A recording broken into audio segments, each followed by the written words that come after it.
They weren't happy because apparently when you Google me, there's a picture of me in a bathtub of dildos in Amsterdam.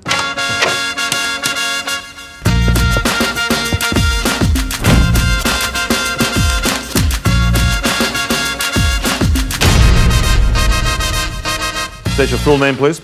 Sophie Gravia? You're Gravia? Yes. You born Gravia? That sounds a strange name. No, so my two kids are Grace and Olivia, so I combined them for my writer's name. I see, very clever. And what's your original name? So it's not because you're on the run, you haven't changed your name? No, it's Grant. Grant? Well, yes. You'd want to change that. That's a very... Occupation? Author, podcaster. Doesn't sound like a job to me. I know. Pays well. It does pay well. Yeah. So tell me how you became an author. I basically was working as a nurse during COVID. Oh, that's a proper job. Yes. Doesn't pay well. Doesn't pay well, but the satisfaction. Yeah, it was lovely. And, just take you back?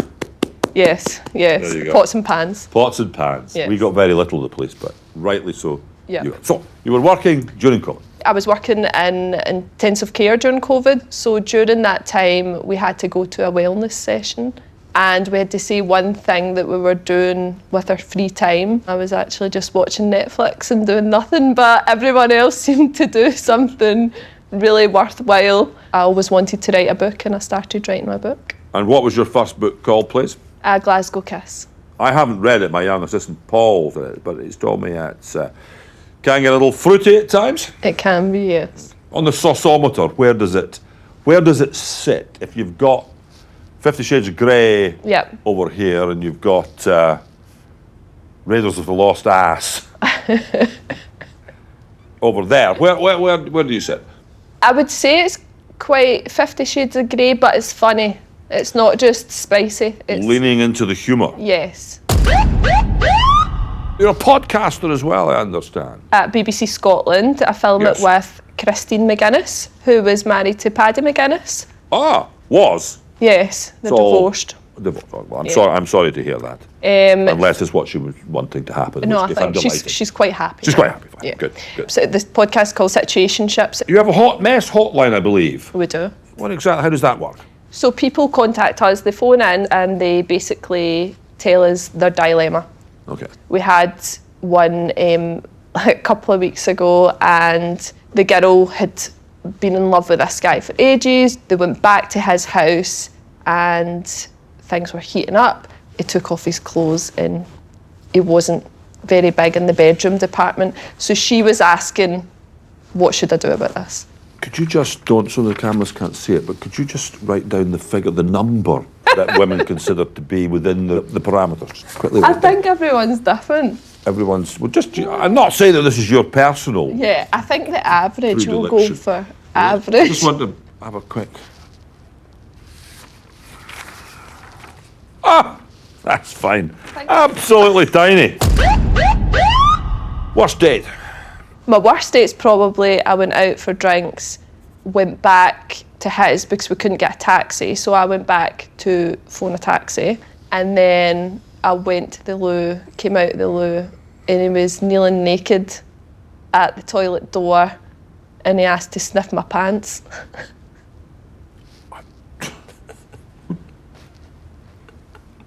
So that's not acceptable. No. That's what so many of us have been going wrong. Yeah, no, you can't do that. I would never do anything like that. I'm happy to arrest this man for you. Thank you.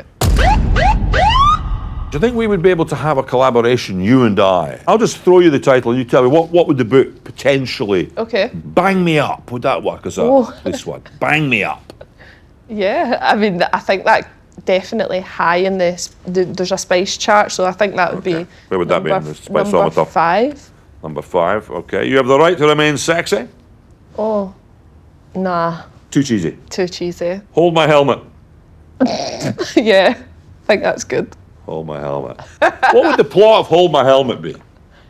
Well, I think we all know what the plot is, eh? Yeah? You could play it so they meet each other, it's a police officer. Yes, good. She's in a bit of a dilemma and he takes his helmet off and says, hold my helmet. Hold my helmet. And she But later on in the book, she's holding the helmet. She's holding the helmet. Yeah. You are a professional. You have done this before. Yeah. Now, Sophie, I would like to ask you, where were you on the date in question? Okay. 25th of June 2025. 25th of June. London? London, yes. What were you doing in London? Tell me. Loose women? You were on Loose Women. Correct. Yay! Well done. And you caused the controversy by doing what? I swore on Loose Women. What did you say, please? Bollock naked. Which It's hardly. Were there complaints? Yeah, apparently that's a swear word in England. Yeah, it's a difficult one for you. I'll be very surprised if you get this one. Okay. 14th of March, 2010. 2010. Oh my God. You were a wee bit of a lassie back then, weren't you? 14th of March. Oh, I don't know. You were playing Helena in A Midsummer Night's Dream at Coatbridge College. Oh my God! That's how good our research is. There you are. That is amazing. Can you do any of the lines of Helena? I don't You think remember any of them? I wasn't Helena. I'll tell you who I was. Lysander.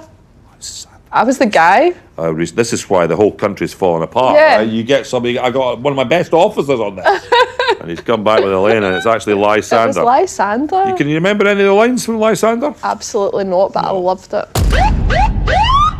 So I'm going to hand you some statements. You're going to read them out. I'm going to tell you whether you're telling the truth or not. Okay. I have never written about someone I was still seeing. I think you have. I can tell by that look in your face. Tell me. I think I have. Yeah.